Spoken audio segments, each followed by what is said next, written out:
And welcome to the session organized by the Global Progressive Forum. For the next hour and 30 minutes, we're going to be talking about climate and climate diplomacy, given that it's an issue that is top of the agenda for everyone across the world. But before we do that, I want to bring in, our MEP, but also co-chair of the Global Progressive Forum, Andreas Snyder. I know you wanted to say something to kick off the discussion. Yeah, good afternoon also from my side. And it's the first event of the Global Progressive Forum 2021. So for those looking at it and asking themselves, what is the Global Progressive Forum, as it's the first event, maybe to make some remarks on this. As the name already indicates, Global Progressive Forum, we think that it's time for a progressive debate. It's time for a progressive proposals and also progressive solutions. And it's also timely for global debates and solutions. So therefore, the Global Progressive Forum wants to combine this and start with it.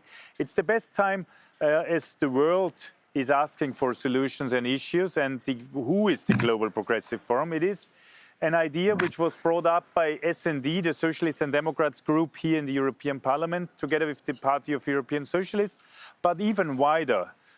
Scientific society, NGOs, other ones are participating. I could name a lot of trade unions, ETUC, Solidar, UCS, PS Women, FEPS, the Foundation of European Studies, but also Transglobal, other ones are participating. And we will start now, kick off today with this issue, to start with a lot of serious, interesting and hopefully also good debates, bringing up not only debates but also solutions. So what will come next, we will tell you also later, but in November this year, we are preparing a very big event to really sum up this global debate of the Global Progressive Forum. November 2021, there will be the big event, and until then, we will have a lot of webinars and pre-events, which you can also find on the webpage, but more on this also later. So now, I'm also happy that we start with this issue on climate diplomacy. I think, as we know, the COP26 was postponed by 1 year. And now there is a huge pressure of what will be the answers, what will be the national determined contributions to the issue of climate change. And we see a lot of major powers. There is the European Union with the European Green Deal. There is the US coming up with a lot of regulations. And there is the China, of course, which is a big bloc and having their 5-year plan. Of course, it is also interesting how they will give an answer to the climate issue. And having said before, so the global debate, we should take in mind what the newly elected US President Joe Biden is also doing, and that he's a key trigger for the issue. So what he also said just lately was, we have to do more to go further and above all to act together, because no nation can solve the question on its own. We must act, but in particular those who represent the main economies of the world. These are the key words of President Biden, and I think it's perfectly also summing up what we need to discuss today. So I think last point, it's not only about discussing on climate change and making plans, it also to really come up with positive commitments. Commitments which is giving the answers, how we tackle climate change, but also how we use it to give a new social answer also to our societies.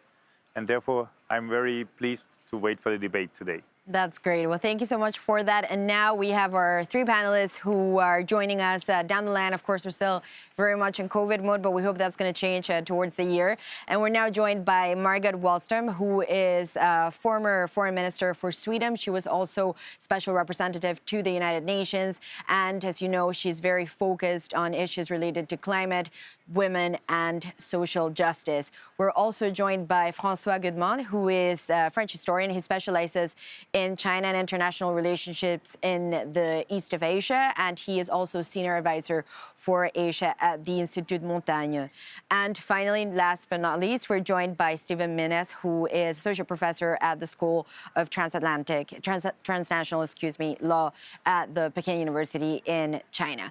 So, Margaret, I wanted to begin with you on a broader question, which, given your experience, I'm sure you can put a lot on the table on this.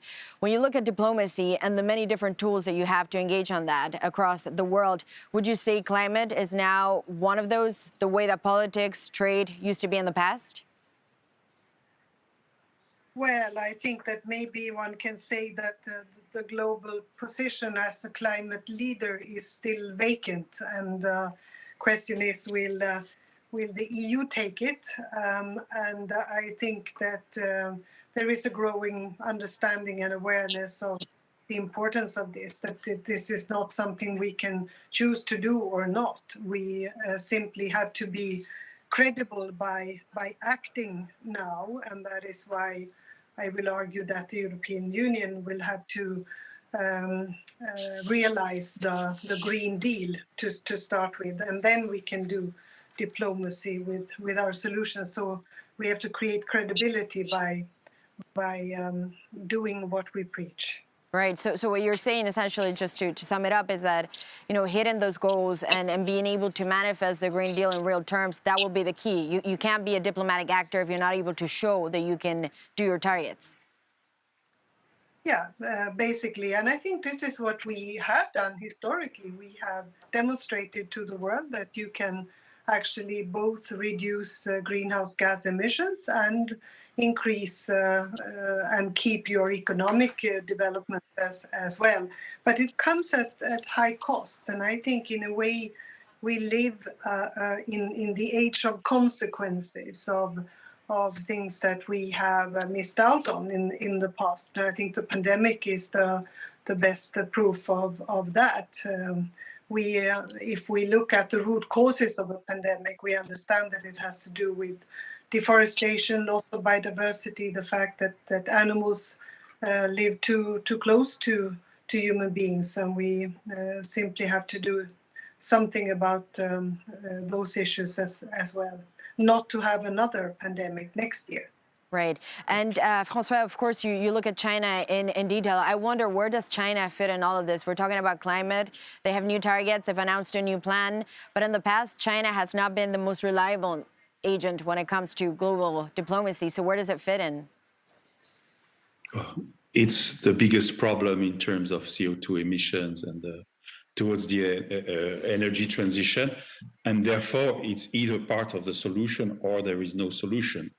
The big problem is that the fact that we wish China to be part of the solution doesn't mean it's going to deliver.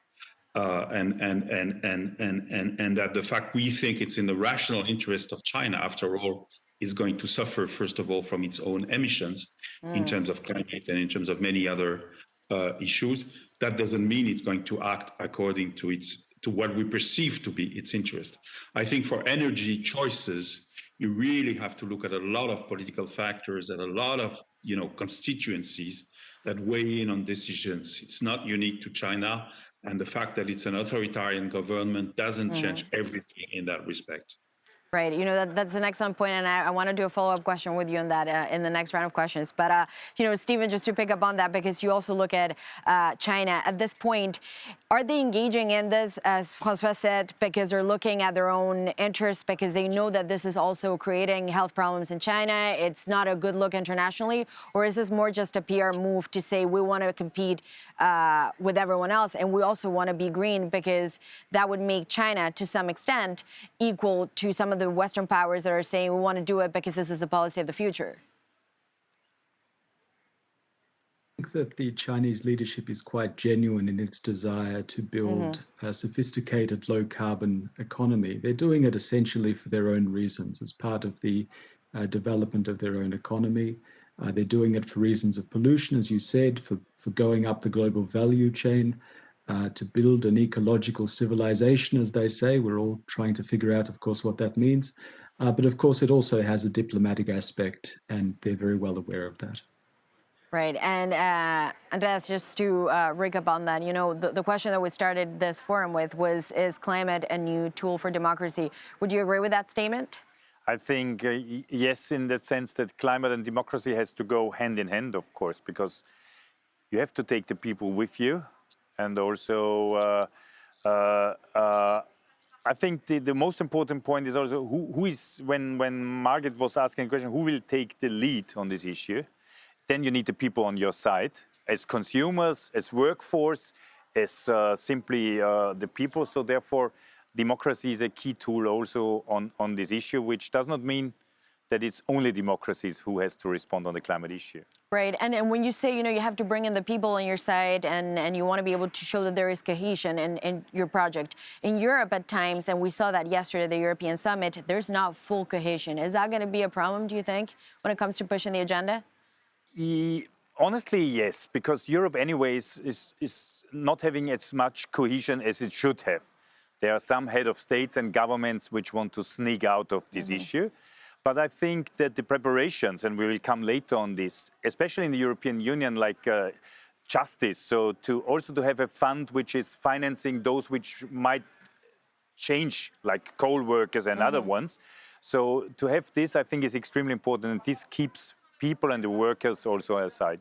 Right. And you know, that's also a good point that I wanted to put to Margot. You know, in previous crises, whenever there's a big economic shock, and you could argue the pandemic is one of those, there is a specific type of worker, in this case, as Andreas mentioned, that could affect co-workers, for example, who worry about their living standards, who worry that this green transition is not going to be good for their pockets and is not going to be good for their lives. What should governments do to make this fair for everyone and ensure that no one misses out? But I think this is exactly the task of the European Union, has always been to make sure that the distribution of both responsibilities and sort of economic support and what have you is a fair one. And we must help those countries that have so much more to do to transform their economies and to leave sort of the carbon dependency. So of course, and we did that. Those were the discussions also in the Kyoto Protocol, because I was there as a commissioner in those days and negotiated the Kyoto Protocol, and it was we were very exact in finding a system whereby we shared both the responsibilities and the costs and the benefits of it. And I think we have to look for such a system that is seen to be fair. But I think that there is, what I would add to the discussion, because I actually think that the Green Deal is an amazing thing if realized, and if we fully implement it, it will make us a leader. But we also have to connect it to, let's say, traditional environmental policies. And I think that this has ended up sort of in the shadow of both climate change and the pandemic now. And we have to look at what to invest in and how to act also when it comes to protecting our environment. Right, and you know, that's an interesting point. And if I could just do a follow-up question on that. You say the Green Deal needs to go in hand with more traditional environmental policies. I wonder if you could elaborate more on that.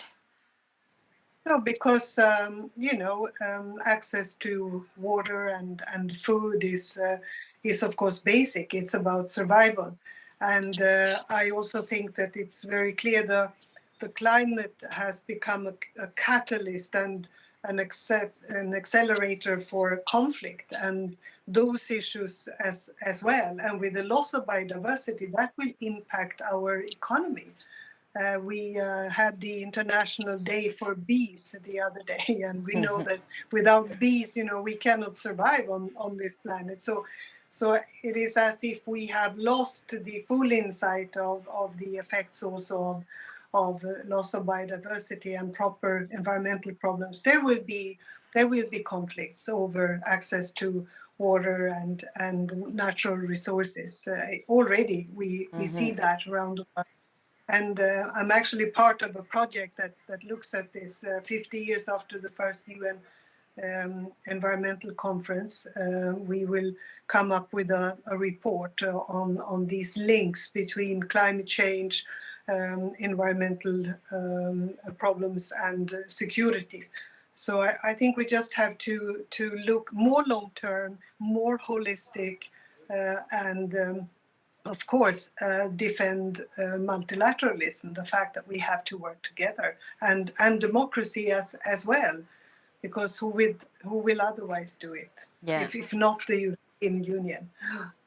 Right, and That you know, it's a very good point, and the reason why I asked you is because, you know, I've heard from a number of voices that say perhaps we're too focused just on emissions, but this is a much bigger package. It's not just cutting down the carbon emissions. No, absolutely. It's this is about sort of our lives on the planet, and you have to see that this affects everything, and it will also affect our security.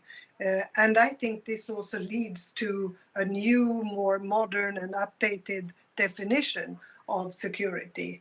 It's about human security, and I think this is the lesson from what has happened also with the pandemic. Right. And Francois, going back to China, when you look at China, and again, we've talked about the promises and the pledges that they're making, how much of it would you say is, you know, genuine, and, you know, how much are they willing to collaborate with other countries? Because until now, you could argue that China has done very successfully by putting its interests first, and this involves big global international collaboration. Are they ready to do that? If I look at the trends in China, you know, I'm not in the leader's brain, but I noticed some coincidences. In terms of energy intensity and in terms of coal use, China went down the good path, the right path, up to the Paris conference and perhaps for some of 2016. Since that date, it's gone the other way around. Increased coal production and coal consumption. It's not increasing energy intensity, but a reduction that doesn't match the plans that China has for itself, for example, in the previous 5-year plan. So we do have a bit of a problem. In 2020, I feel that Xi Jinping came out with his very high-profile statement at the UN, you know, the 30-60 so-called pledges. Peak carbon by 2030, carbon neutrality by 2060. I feel this was as much a political gesture in view of the probability of the incoming Biden administration as of something that had been completely thought out inside China. You look at the next 5-year plan, it's not fully published now, by the way, but so far, we don't really have a lot of hard figures we could use. It's very fuzzy. And it's striking that Xi Jinping has turned his attention to the problem after the UN speech, not before, and also after the further pledges he made at the Climate Ambition Summit in Paris in December of last year. Now, if you ask me, is it believable? I would turn to Chinese experts, because this is one of the last areas where we happen to have some open public debate that's very interesting. Zhou Xiaochuan, for example, you know, the former central bank governor, and he's going to tell you that the starting points for CO2 emissions are unknown. We don't know how much. China doesn't know how much CO2 it emitted in 2005. So it's a bit difficult to use it as a starting point, yet Xi Jinping does it. This is a problem. Others are thinking of more radical plans to curb emissions that would go around the obstacle that we just don't know how much is CO2 is emitted by a lot of emitters. And it's interesting that this comes from China itself. I think the leaders have become aware of all this. I do think they have a commitment. The problem is how strong, how long-lasting the commitment will be in the face of a lot of difficulties. Right, and you make such an excellent point on the data, because a lot of analysts actually say that it's very hard to see where we're coming from because the data in China is always very obtuse. And that's the question that I wanted to put to you, Andreas. You know, I mean, ultimately, we're talking about big reductions to emissions. We're talking about a fundamental change in the economy, but it does have an impact on companies, and it does have an impact on the economy. We're talking about China, Russia, the US. Do you trust that everyone is doing things in good faith? I do hope, but I see also some problems on the way, because the one, of course, is it's easier to announce a very promising plan for 2050, 2060. It's easier than to start with hard measures.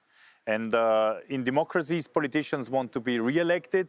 In states like China, also we have to say, of course, they have to fulfill other issues too, like economic growth and things like this. But so we should not put everything in the future and say 50 we want to be climate neutral. We have to start with hard measures now. And I'm confident because, like the US president, in front of a big economic crisis, he made a clear statement saying we have to do it now. And the European Union also pushed a lot in its issues. So I'm quite confident. And Stephen, you know, we talked about before how China is perhaps playing catch up and anticipating moves from the US. How much of this is trying to match the Biden administration?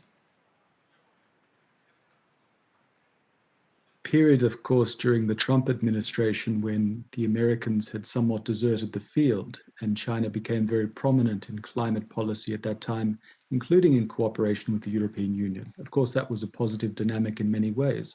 But now, of course, it becomes a more competitive space again. And for those of us who follow climate policy, the hope is that this will be productive competition, a race to the top. We want to see the major economies competing for leadership on climate change. In the case of the United States and China, of course, we're in a very strange situation where the overall relationship between those two powers is very negative, but there seems to be on the side some different discussion happening on the climate track.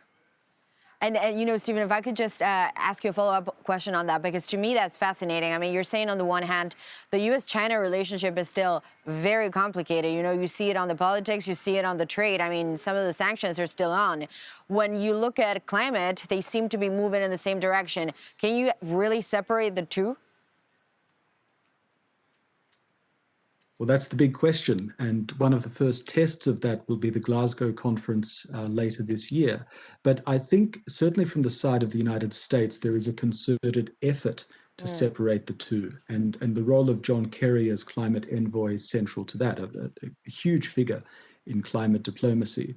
But this hasn't really been tested yet. We have to see what happens in the broader relationship, the broader Sino-American relationship. Right.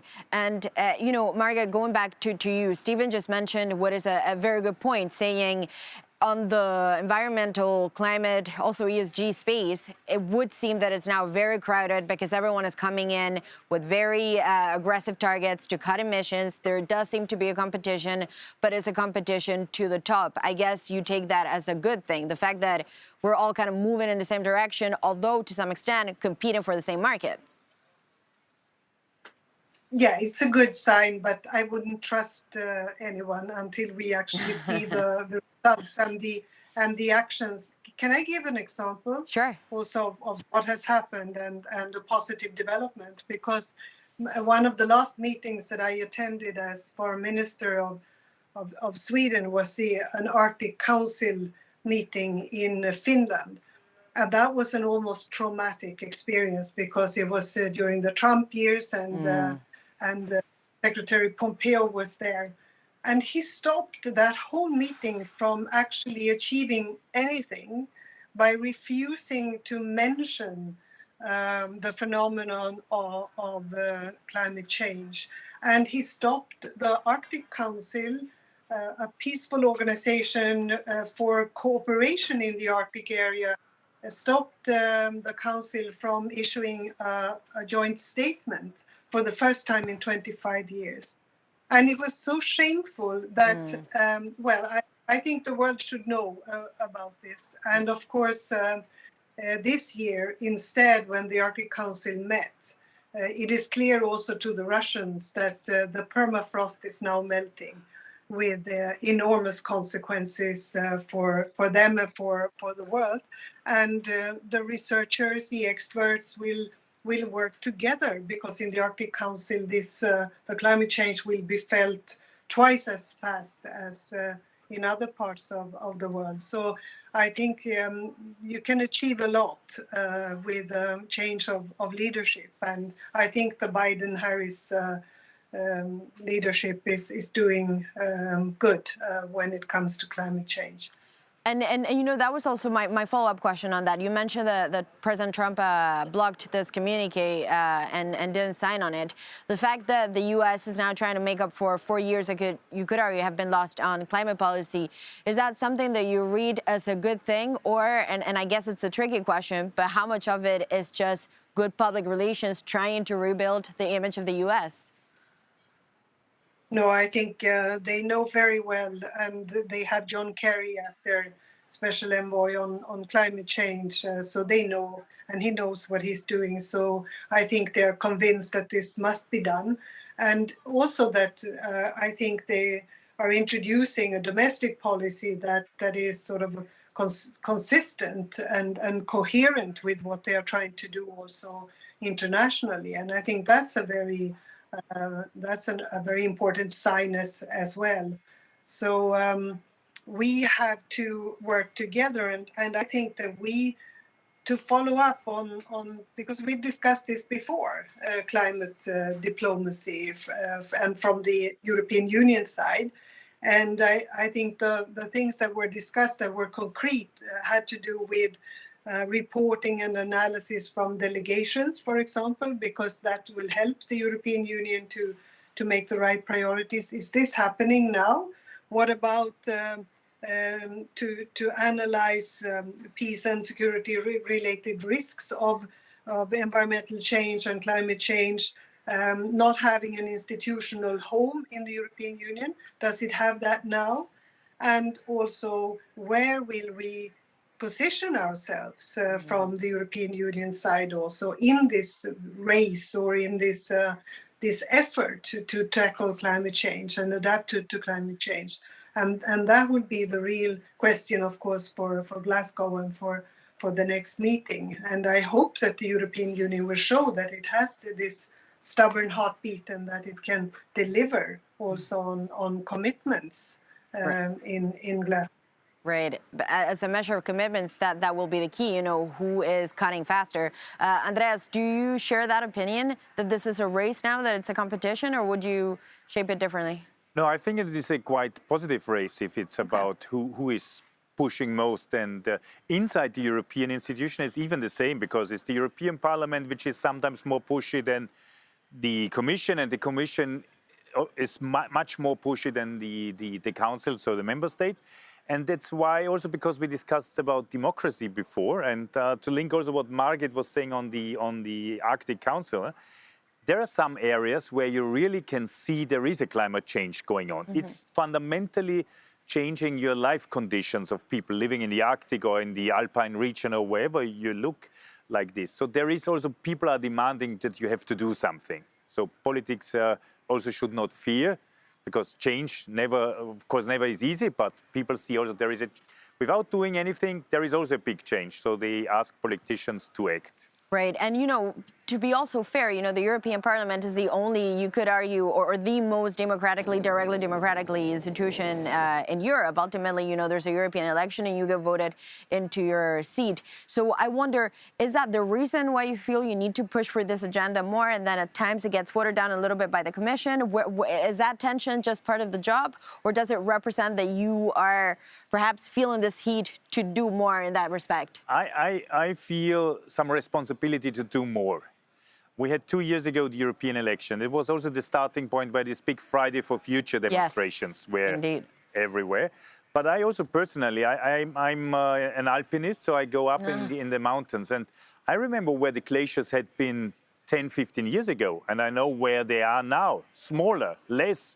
So there is an impact. And I think without only talking is not enough.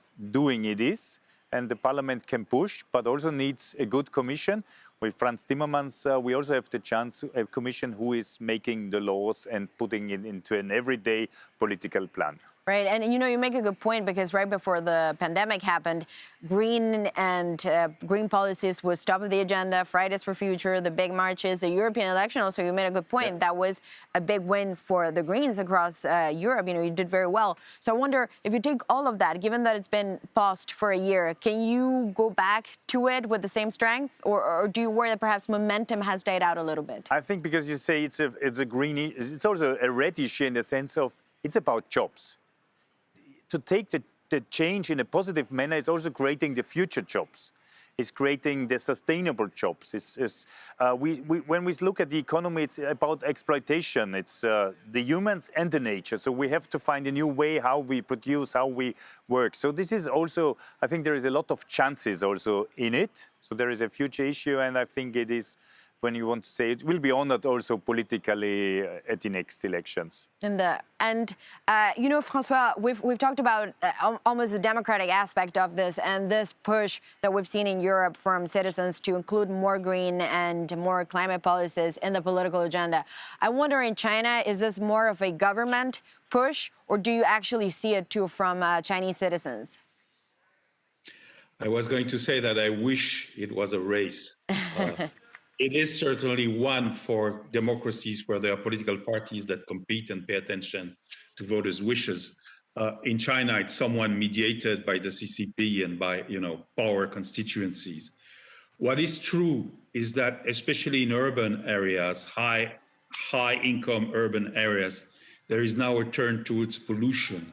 It's not universal in China. If you live in Shanxi, among coal hills with coal mines where you can't see 30 yards from your feet, and where the death rate, the life expectancy is much lower than on coastal or southern China, you don't have a constituency precisely for the reason that was cited, jobs. Steel and coal employ tens of millions of people. It's not only that coal is cheap, is reliable, is self-reliant, so to speak. Although China does import coal, by the way, even the 3.9 billion tons that it mines is not enough for its thirst. So the situation is a bit more complex. Let me also say that, trends in energy don't necessarily follow international conferences and pledges. Look at the US. While everything that's been said about the Trump administration is true, it's also true that the CO2 intensity and CO2 emissions were actually reduced during the administration for a very simple fact that, there was a turn from coal to shale oil, shale gas in general. If Xi Jinping wanted to achieve quick results on the international scale, he would turn more to gas-powered turbines. They did at some time, and he would import LNG, but that contradicts security goals, self-reliance, depending too much on the US, for example. And so we can see in this situation that the number one objective is not necessarily climate. It's not necessarily the greening that we like. It is an objective, but not always paramount. Right, and you make a very good point on that, because a lot of the energy resources in the U.S. do come from Shell, and then for China that would mean becoming more interdependent with the United States at a time where there was a big trade conflict going on between the two of them. I wonder, with the Biden administration, will that change, or that security and that friction will still be number one for China, and therefore an area where it's a no-go? Hello, can you hear me? Hi, yes. Okay, well, if the question was addressed to me, the answer is that even the Trump administration wanted to sell a lot of LNG. In fact, China made commitments under the Phase 1 trade deal in January 2020, and I'm sure the Biden administration wants to sell more LNG. The question is, does China want to rely on this? That's the real question. And what would the answer be? I know it's complicated, but that's almost the core of the... I think right now they're clearly having other priorities. The radical plans are really about consumption, about changing the industry mix, for example, moving away from those, energy guzzlers, steel, cement, aluminium, in construction, because construction is very underestimated in China as a consumer of energy. It's all placed on the steel and the aluminium industry, but in fact, it goes to construction. These are examples. And the Chinese way right now is a host of sectoral, local methods implemented in a pretty hodgepodge way, not necessarily completely coordinated, but that all tend to the same goal. It's very Chinese. It's happened in other areas of economic reform, so it's not a complete surprise. The question is, for this, you have to put your foot on local authorities, you have to provide incentives, and you have to provide reasons for them to drive that policy. You also have to provide signals like carbon pricing, carbon tax. The best hope, by the way, I have, may be that if there is pressure, for example, from the EU on a carbon adjustment tax at the border, that's an incentive for China to do something about it.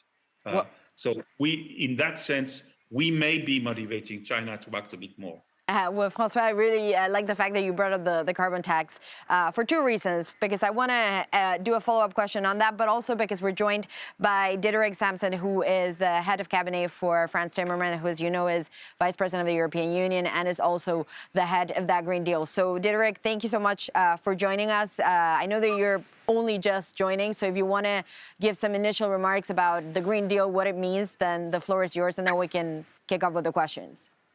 Well, I would take too much of your time, but thank you for having me here. And I'm not going to elaborate on the Green Deal as such, although I'm very proud of it.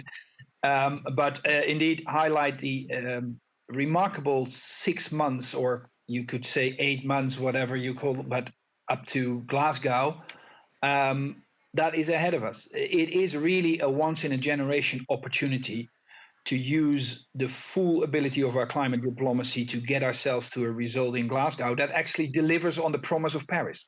Because we have promised in Paris something quite substantially, but we haven't delivered on that promise at all, to be honest. We delivered to keep the world's warming within 2 and preferably 1.5 degrees. If we continue like we do right now, it's 3.5 or more. So we have one opportunity, one chance as a world community to get together, literally in Glasgow, and commit ourselves to real targets for 2030 and 2050. So not only the 2050 target, the far away climate neutrality, the easy part. No, the difficult one is the 2030 ambition and the plan that comes with it to make that ambition happen. And if the big emitters and the other countries around the world can sit together in Glasgow, we can make this happen and look our children right into the eye. The only way that is going to happen in Glasgow is if we spend every hour in the next 6 months to make that happen. And that means climate diplomacy to the full extent. And that's also why we intend from the cabinet of Frans Timmermans, the EVP on the Green Deal, to travel our asses off in the next months ahead of us, using also the more flexibility in post-COVID times to visit all those countries that are still, let's say, on our to-do list. And I can tell you all our countries are still on our to-do list, except for a few like New Zealand or something like that. But this is going to be a very important piece of our work. So we have our internal work, make the Green Deal happen for Europe, and we have our external work, which you could call make the Green Deal happen for the rest of the world. Right, so you have a busy second half of the year. But, you know, just to pick up on the discussion that we were having right before you joined, it does seem that right now there's a lot of geopolitical tension on many fronts, but on climate is the one area where most big countries do seem to agree. Those pledges that we've heard from countries like China, but also the United States, do you take that as genuine? Yes, if only because I don't have another choice than taking them as genuine because they're done on the world stage. And if we don't take that for serious, what do we do? But it also illustrates that indeed we are in a much more optimistic era than we were only 1.5 years ago. And sometimes you have to be a bit lucky for that. I mean, Biden didn't come into the White House because of us, but because of the wisdom of the American people. But also, I think, without boasting too much about what Europe is doing on the world stage, but I think our Green Deal work bear fruit because of, well, the example that we set with that, but also maybe because of the instruments that we included in that, including the carbon border adjustment mechanism that is part of every conversation that we have with third countries. They start number 1, 2, and 3 asking about our bloody carbon border adjustment mechanism. Yeah. And the funny part of that is that it is working without it even being there. Because we have only announced it and we're serious about it. So we will put it into a legislative proposal on the 14th of July. But it's already now, it is creating results because you can see other countries anticipating on it. And the best way to anticipate on it is obviously to create your own carbon pricing, because then you are immune for the carbon border adjustment mechanism. And that's what many countries are now talking about. Right. So what you're saying is that even just the signal and that proposal that is coming, that's already to some extent done the job. Yeah, it's like that deterrent. You actually don't want to use it, but in order to be a deterrent, you must be able and willing to use it. And that's what Europe is. But let me be clear. As I said, we are going to make that proposal. But the best way for that proposal is to disappear after Glasgow, because ideal scenario, and we already know it won't be that ideal, but okay, almost that ideal scenario in which the rest of the world commits to the same trajectory towards climate neutrality as we promised in Paris and as is needed to save planet Earth for next generations, then in that case, we don't need a carbon border adjustment mechanism. All right. So the stakes are high for that conference then. Absolutely. Would you agree with that, Andreas? The stakes are very high on that front? I think I agree that the stakes inside the European Union on the Green Deal are very high, and of course on the COP26 is extremely high. But I never thought like this what Samson was saying, because that the announcement of a carbon adjustment mechanism or tax already, of course, is also changing making other governments to think to adjust to climate policy. And I think this is good. It shows also that the world is not only depending on the negative impact, but also is, let's say, having on the positive solutions. There is a global environment where you can even, as one continent, push others to adapt. Right. And you know, Diederik, I wanted to go back with you on this, because this is such a big topic in Europe. And for everyone that's watching that perhaps doesn't follow this on an everyday basis, what is the case that Europe is making to introduce this tax, well, this carbon, essentially tax across the world? Why is it that you're doing this? If you could just explain that. Yeah, let's try it in as simple as possible. It's all about level playing field, and with a level playing field, preventing so-called carbon leakage. And I mean, if you don't have a level playing field, meaning that the European industry is under much higher costs than their competitors elsewhere in the world, European companies will leave Europe and start their production elsewhere in the world, and that's creating carbon emissions elsewhere in the world. Well, we wanted to prevent them, and that's what we call carbon leakage. So the driver here is an environmental objective. We want to prevent carbon emissions outside of Europe because of our own non-level playing field. So far, we've solved that problem in a pretty easy way. We just lowered the playing field of the European industry that is under competition, worldwide competition, and that's called free allowances. So the steel industry and others get free emission allowances in order to be able to compete with the rest of the world. Now, with a carbon border adjustment mechanism, we create a level playing field, but in the opposite way. We increase the playing field of the rest of the world. So then we can have our own steel industry buy all the allowances that they need in order to produce their steel. And if there's steel coming in from the rest of the world that didn't have a carbon price, we will make up for that at the border, which is the carbon border adjustment that we will make happen. And that will create a new level playing field on an environmentally higher level, so with more environmental benefits. That's why we have the carbon border adjustment mechanism. Right. So it is, you know, to summarize it, it's a way of leveling up on the good intentions. If Europe does carry through those targets, then it shouldn't, to some extent, be hurt by countries that do not. And that's where the tension at this stage is on that debate. But, you know, I wonder if we do get to that stage where there's a compromise in Glasgow, in that very important conference, do you see or picture a future scenario in the short term where there is almost a cohesion around that in countries like China, perhaps that may be dubious at this point, but also the US, where usually they look at the way they tax their market from national legislation. Is there a chance that there could be a supranational agreement on that front? There is a chance, but I also want to be realistic. I don't think that is going to happen very soon. Even if Glasgow is a huge success, it will take a while for those commitments that will happen in Glasgow or just before, in the run up to Glasgow, to translate themselves into real domestic policy. For instance, in the US or in China or in Brazil or in India for that matter. And only when they have translated it themselves into domestic policy, they will be immune for a carbon border adjustment mechanism. So we use the instrument now already in our conversation. We will have the instrument operational somewhere in the next years, and I think we will have to use it. I hope we can limit the use in time and in sectors, because that will be the result of a progressive move of, well, planet Earth as a whole towards an ambitious climate policy. So that's a very good point. So you do feel that to some extent you're going to have to use it, but you're hoping to do it for only a short amount of time and only specific sectors. And, you know, for the time being, as you know, you can put questions in social media, and we do have one from Facebook. And this is a girl that's called Camila, and she says, I'm a teenager, and I worry a lot about the direction we are moving and going into, which is destroying our planet.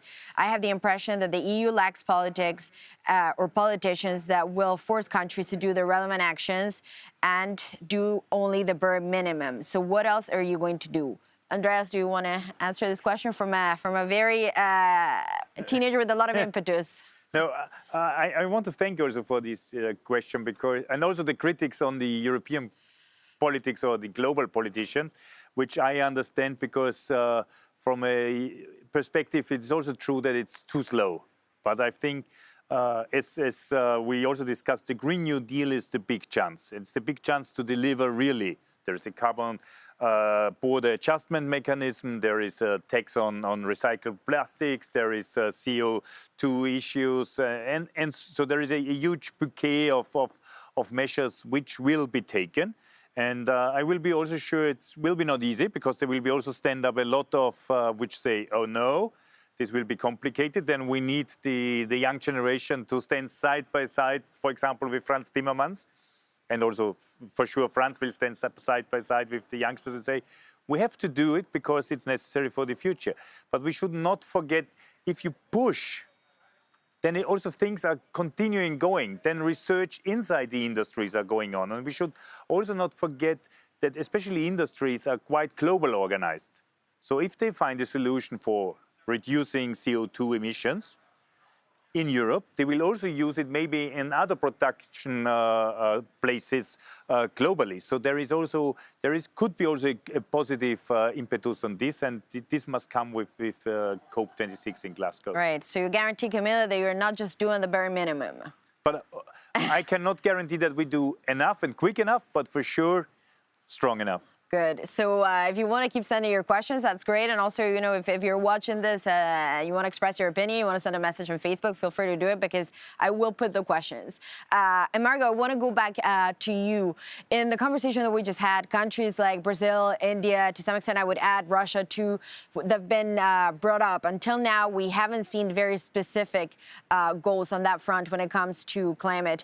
Would you say that there is still a chance to get them on board? And how do you get someone like Bolsonaro to join on this fight? I wish I knew that, but look at how the autocrats belong to the group of people who deny climate change, very many of them, unfortunately. And this also points to the problem of democracy and how democracy has been undermined recently. So there are more challenges connected also to our possibility and the potential to deal with climate change. And it seems that many of these autocrats, they simply have no deeper understanding and refuse to accept that this is not something we can choose to do or not. And we simply have to understand that, and to to the teenager, we have to say, well, actually, we are the first generation in a long time that actually sits on both the knowledge and the tools and the potential to do something about it. And I think the Green Deal is the best tool we have right now, and we need to implement it. And we need to show that we are credible in the way we put it in place as soon as possible. I have argued for another thing, and that is ever since Al Gore's book, An Inconvenient Truth, we have relied very much on the natural scientists to give us all the facts on climate change. I think that it is high time to actually bring in some psychology as well. Why is it that we do not act on all of these sort of alarm bells that are still ringing, or the fact that we can now see it impacting also our everyday life around the world? More of the natural phenomena that the consecutive reports from the IPCC has told us about. And now it's there. And I remember when we discussed the Kyoto Protocol, we were looking at the appearance of these leaks from or the permafrost melting. We thought of that in those years, and that's almost 20 years ago now. We looked at it as sort of the ultimate sign of climate change, and nothing that would happen. We did not believe that it would come to that point. And now it is a reality.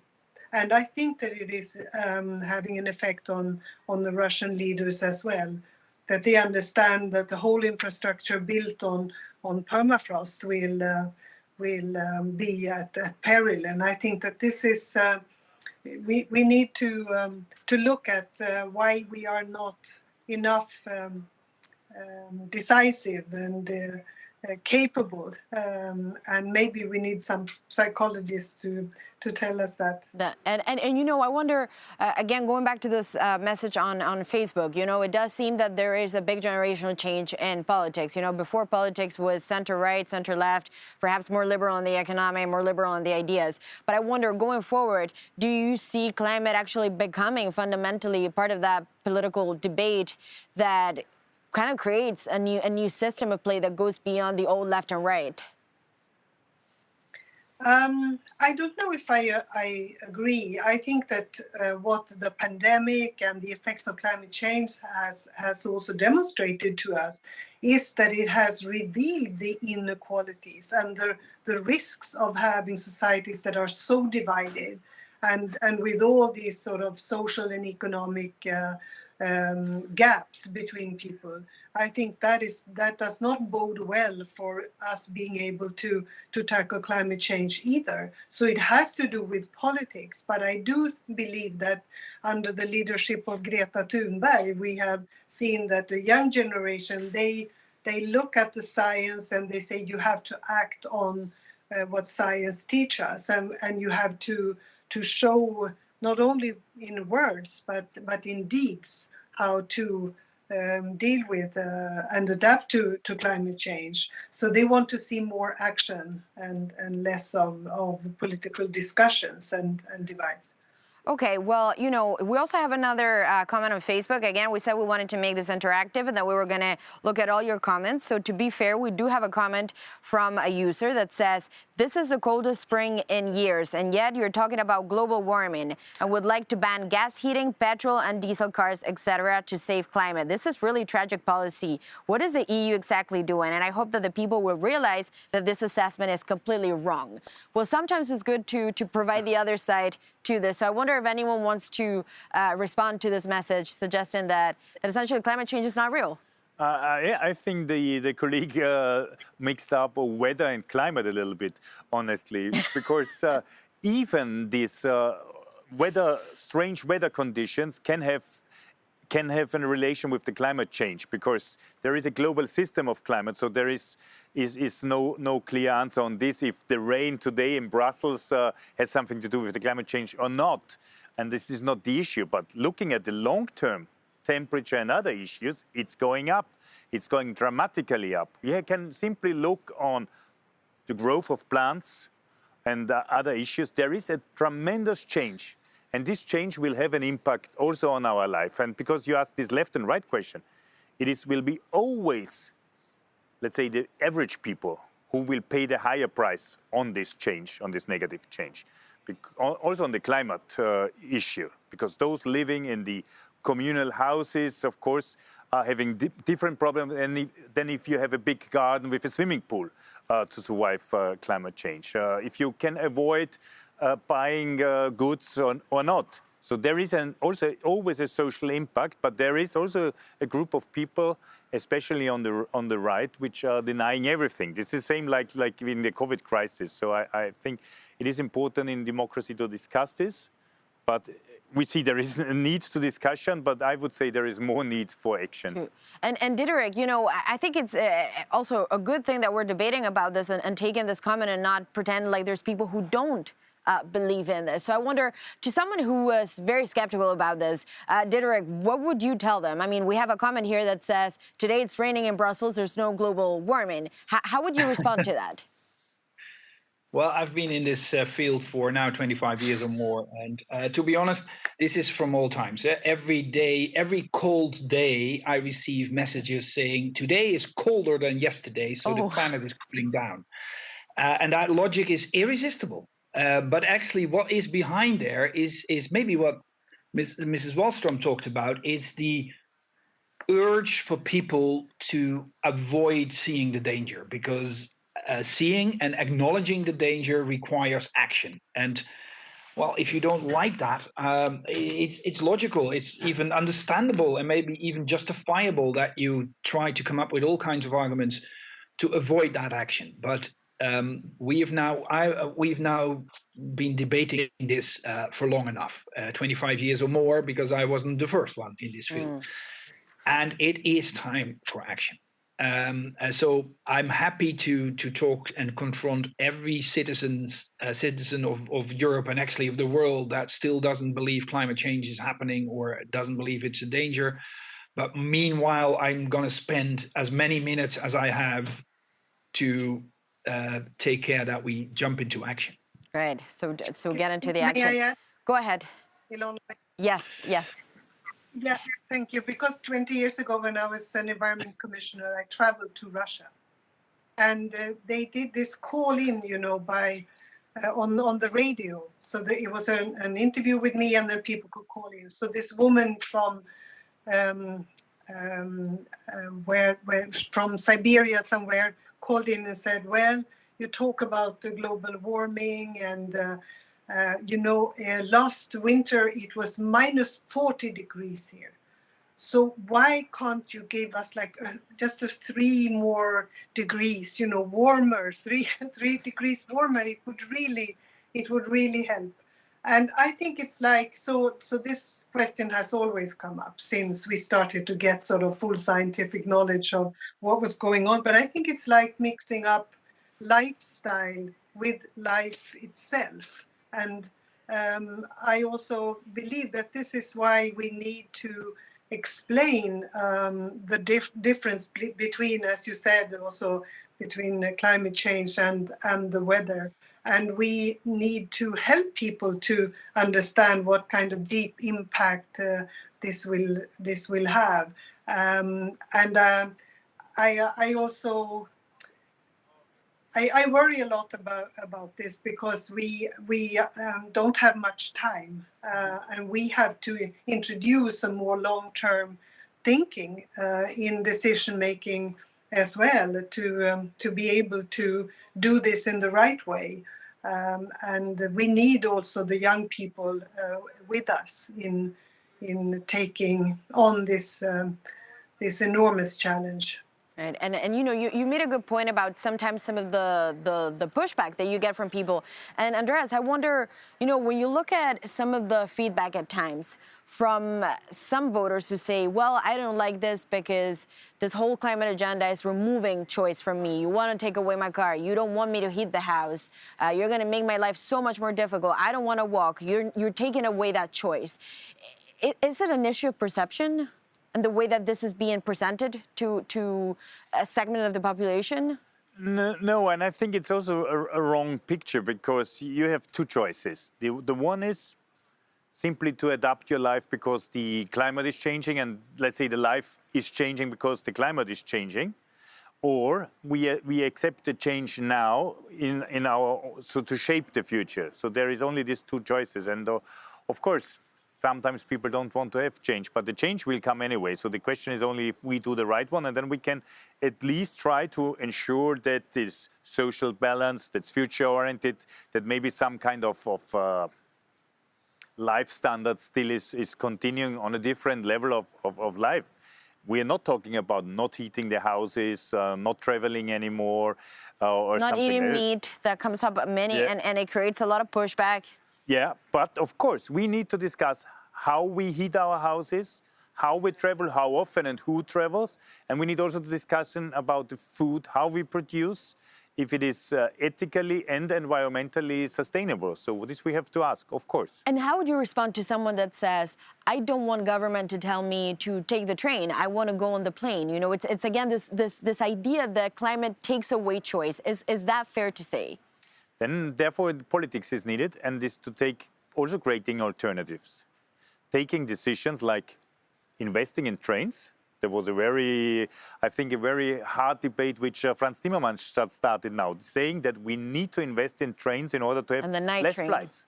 And night trains, exactly. Mm-hmm. And Diederik, I wonder if you wanted to add something on this, just to wrap up on this. You know, again, sometimes we do hear that push of climate is taking choice away from consumers. Is that accurate in your view?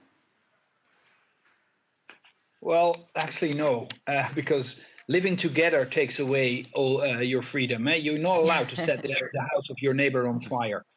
And flying a plane might not seem to be the same, but we're setting the planet of our kids on fire doing that. So basically, you're not allowed to do things that harm another, even if that another person is not in your face, even if that other person still has to be born or is living on another side of the planet.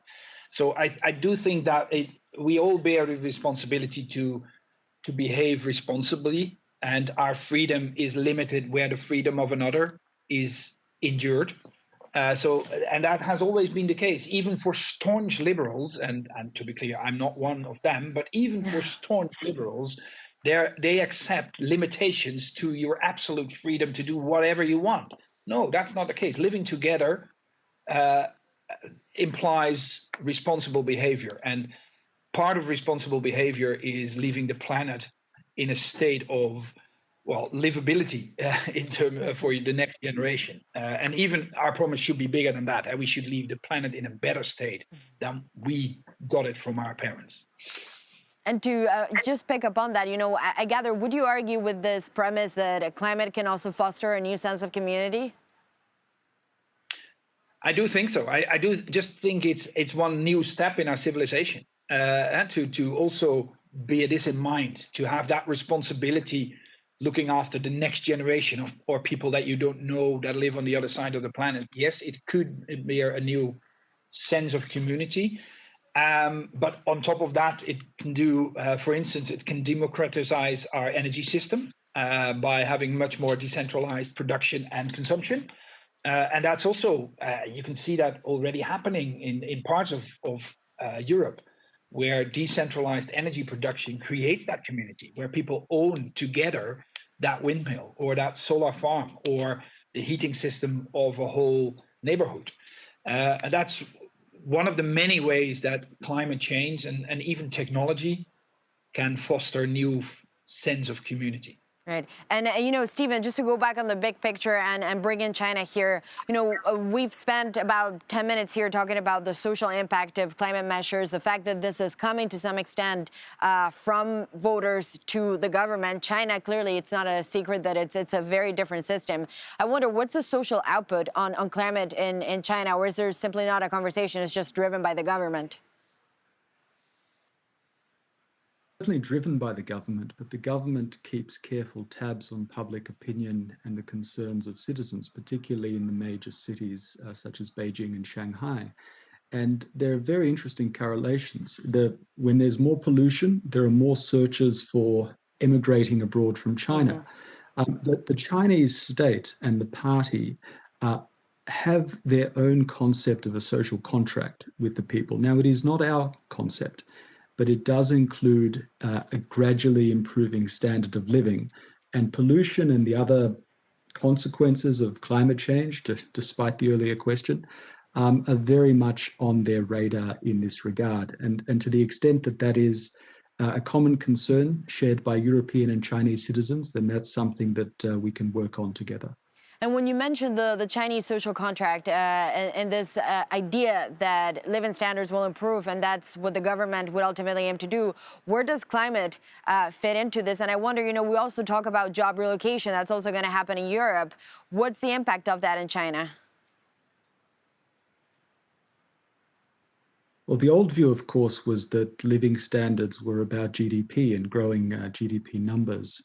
But the current generation of leadership understands that breakneck growth, often fueled by polluting fossil fuels, is ultimately not improving standards for people. So I think that the state there is working on a more holistic idea of development than they had in the past. Now, that's an aim, and as Professor Godmont has already said, they have a very, there are many governments at provincial, city and national levels who are making these decisions. Some of them are more progressive on these questions than others, so it's invariably a patchwork. But the direction of policy, I think, is trying to incorporate pollution and those questions in their economic and citizen standard of living policy. And, we talk about the Green Deal being this cornerstone of European politics. I wonder, do you see any parallel right now with China? We've talked about the 5-year plan, but I wonder specifically this huge piece of legislation that defines everything around it. Do you foresee that happening? I'm sorry to say that I don't foresee that happening. I think in China, they have been working for years on the idea of a climate law. The energy legislation is rather piecemeal, has already been mentioned. There is no central legislative package, but that's also not how their system works. So much of the really interesting work is not legislative at all. You look, for example, at what the People's Bank of China, the central bank, is doing on green finance, sustainable finance. Because they are not a democracy, they have the capacity to use administrative levers, and they don't always go the legislative route. And you bring up green financing. This has been such a huge topic this year, and we've seen so much money going into that and also as an investment tool really gaining importance. How big is it in China? How big of a deal has it become? It's become a huge deal in China. It's one of the top 2 markets, according to their assessments, for green bonds and for green credit. I should say, of course, that they have very different standards to the standards that prevail internationally and in the EU. There's some of the most important work being done now is to try to harmonize standards, or at least have a common ground with the EU, the United States, and others. And that work is happening under the G20, under the Italian presidency, but also elsewhere. But the financial lever is a very important lever of Chinese domestic climate policy as well. And this is a question that I want to put to you, but also to Francois as a follow-up. You mentioned global standards. Right now, there's a big conversation also around climate goals, but also taxonomy and how you measure those investments. In China, do you see a willingness to perhaps open up some parts of the market to be able to compete on a global scale, so adhere to that? On green finance, green bonds, there's been a change. There is talk now of bringing in international investors, opening up as an area for international finance. And it goes, of course, hand in hand with China's wish to appear at international negotiations to take this and climate issues in consideration. There are big problems. 30% of green bonds today are supposed to go to providing liquidity, which is something else. It's about restarting the economy, not about climate change. There is a debate, I think the Stephen perhaps will corroborate or not. Just very recently, there's been a decision to take clean coal, so-called clean coal, out of green bond financing. Until then, it was there. And if you read the Prime Minister Li Keqiang's 2020 National Assembly speech, it was a lot about clean coal, so-called clean coal. Clean coal means less particles. It's good for citizens in cities. It's not good for CO2 emissions, which stay about the same. So we have a lot of problems. I would like to underline and present that there is a debate among experts in China that the leaders are at least accepting to take place, even when it's critical. And it's so rare these days in China that it's worth looking into it. Some of it has lessons for Europe, by the way. There are two lessons I would like to underline. One is the notion that many experts say that if there is a carbon tax, it has to be fiscally neutral. Mm-hmm. That is, the money that's taken out has to be given back. And this is, of course, a lesson to other governments, including our own, by the way, on the traps and perils of increasing taxes. I think this is important. And Chinese experts are very rational. They put political risk on top, literally, of the pile as obstacles for this kind of thing. The second lesson is something that's addressed to us. You know that China is very big on keeping its status as a developing economy as opposed to developed economies. Yeah. Now, one of the negotiating tactics it may have can be to say, well, you want to do your carbon tax, your carbon adjustment tax, do it, but the proceeds should go mainly to developing economies that have, in fact, a higher carbon intensity, and therefore it would be more effective. And you cannot counter completely the argument that the lower hanging fruits are no longer in Japan or Europe, that they're in India and China, to take those examples. So this is going to be also perhaps a diplomatic tactics when it's time for a summit. These are all very important things that are being discussed in China, which shows that they're sensitive to the change in, I was going to say international climate, I should use another word, but you know what I mean.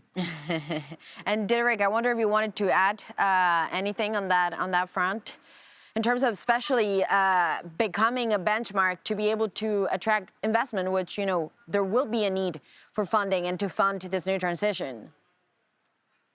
Yeah, that's why we are so adamant to develop that taxonomy, and give clarity to the financial world on what we consider as a green investment, to set a new standard for green bonds. But we are, well, there's a lot of competition because the US is still on a slightly different pathway and China on a pretty different pathway. So we have no other option than to include that on the agenda of Glasgow. Finance is part of, I mean, the agenda of Glasgow is very simple. It's commitment. So what are your targets for 2030 and 2050? It's finance. How do you going to pay for those targets, and how to organize the solidarity that also Francois and others alluded on. And the third is what kind of rules are we following? It's literally called the rule book, and that has to do with accounting of CO2. It's all the technical stuff, but it's pretty important. So there's 3 items, and they need to come together in Glasgow and need to be solved, all 3 of them. And on targets, we are all looking at China. On finance, we most of all are looking at the US to deliver on that, because Europe is putting forward its money to get to the 100 billion a year that we committed to for developing nations. Yes. Not for China, by the way, but okay, for developing nation. And and the US is not coming forward yet. Biden is obviously considering doing that, hopefully. And for the rule book, we're looking at Brazil. So actually, it's a pretty manageable field, because and for the rule book, it's about accounting, and Brazil is about counting trees, and that's pretty complicated. And they do want to do that in a completely different way than we think is justifiable. So this is our agenda, and obviously there's 180 more countries in the world that need to be part of this. But if you want to boil it down to main players, main topics, this is it. Right. And, you know, I'm happy you mentioned solidarity, because there is a question, again, from Facebook, from another girl. She's called Maya. She is, I presume, from Eastern Europe. And she says, how will the goals of the Green Agenda affect the integration of new potential member states into the EU? So I guess she means, if you want to, assent to the European Union, will perhaps climate and the Green Agenda be a box that you have to tick? And, Diederik, Andreas, do you want to? Just on, maybe shortly on looking, for example, at the Balkans, which is one area which is in negotiation or some kind of in negotiations to access the European Union. And of course, there is a lot of economic chances. And I think the leaders there need to understand that creating a new future means also already now to integrate the Green Deal and the climate issue. And I have also the feeling that a lot of them understood that it's extremely important that they now not only catching up, but taking the chance also to start one step further, including the climate and also including what is traditionally environmental politics, because there is also a lot of issue there, protecting unique river systems, like in Albania, there was a big issue, and then the Prime Minister decided to protect it and other issues. So I think they understood also that to get new economic chances, like sustainable tourism, for example, they need also to really adapt now to the modern times, and I think they will do, and we have to support them. So I think it's also important to include the accession countries into the Green Deal ideas. Yeah, and Diederik, sometimes we see friction between some of the Western European countries and some of the Eastern European countries that have still very different economic models. How do you bridge the two of them? And again, very much linked to this question from Maya on Facebook. Well, the answer is solidarity, and that's what Europe is built on. That's actually the only answer we've given to all the challenges that we've met in the last 56 years, and we've been doing pretty well. So this is obviously new, bigger, and more challenging. But again, we can do this. To give you an example, in the current emission trading system, the current ETS that we have for industry and electricity, there's a huge solidarity mechanism in there that shifts, generally speaking, 10% of all the revenues from west to east. And on top of that, we have other stuff. And we are going to increase the amount of solidarity proportionally with the increase in challenge that we give to all our countries. But also to give you, because I actually hate the generalized vision of the rich West and the poor East and being the victim and the other ones being the moral superior.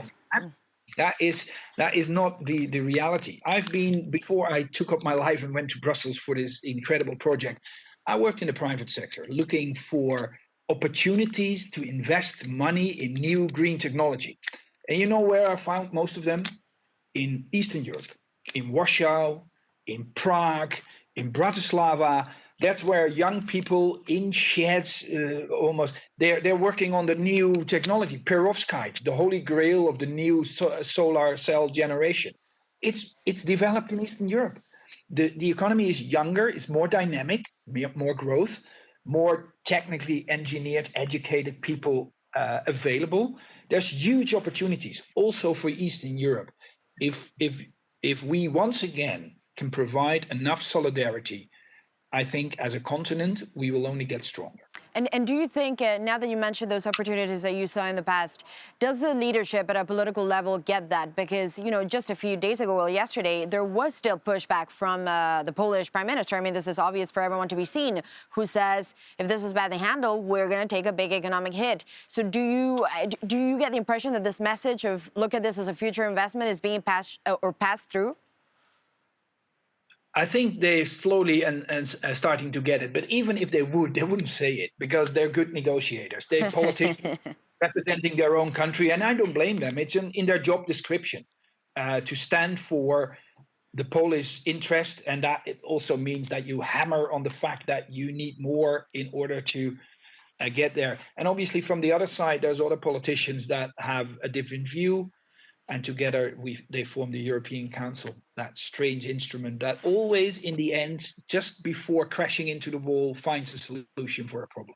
Okay, so, we have 10 minutes left before the session ends. So I wanted to do this very quickly, if we could do it. Just your main takeaway from the discussion that we've had. If we could all come up with a highlight. Margot, I want to start with you. We've talked about climate and diplomacy. To sum it up, is climate for you now the top tool for diplomacy, would you argue? Definitely, and I would agree with Diederik and also what Fredrik said before. we have to depict this also as an opportunity and a fantastic possibility for the future. I mean, look at what is happening in the north of Sweden, where they will now start to produce steel without coal. And that is a massive step forward. So I think we will live a better life, and that's important to say to young people as well, if we can deal with climate change. I think the challenges for the European Union remain the same: to stick together, to show the world that we can live up to our commitments, to implement the Green Deal. I think we have to redefine security to include also climate change, hybrid cyber information, and what have you. I think we have to fight for multilateralism and human rights also onwards, and to reestablish and I think strengthen the transatlantic link also at this point in history. And if we do all of these things, we will take on the leadership also in this race, a race against the clock, and at the same time understand that we must learn from history and what has happened, and we have to set ourselves ambitious goals for the future.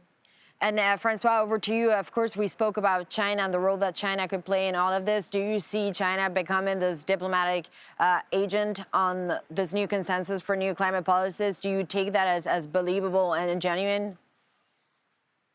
They're going to have to be drawn in at every phase. I'm clearly a little more skeptical, but also because I look at the track record up to now. One key issue is they don't like verification. This is something that was out in Copenhagen and the COP Copenhagen summit, and in Paris the agreement worked because it was not big on verification. So we have these things to contend with. However, one thing we haven't mentioned is that China is completely on the positive side of the ledger when it comes to technical solutions. Mr. Samson mentioned Eastern Europe. China is the biggest producer of electric buses, is the biggest producer of batteries, is the biggest producers of just about everything that can provide alternative energy. I think at some point, if we make an overall deal on climate with China, we're going to have to reconcile ourselves that, why do we import on a supermarket shelves products full of CO2 from China, but we don't like their electric buses or a number of what they provide. They're excellent at that. It's not enough to solve the Chinese problem, I would add, but it's very important for us. It's one world, very clearly. Thank you, Francois. And Stephen, do the Chinese see an opportunity in this new climate context? Absolutely, they do. But as Professor Godmont said, it's a mixed picture. And I think we should welcome and encourage a world in which China is importing or exporting more clean technology and less coal plants as part of its Belt and Road Initiative, for example.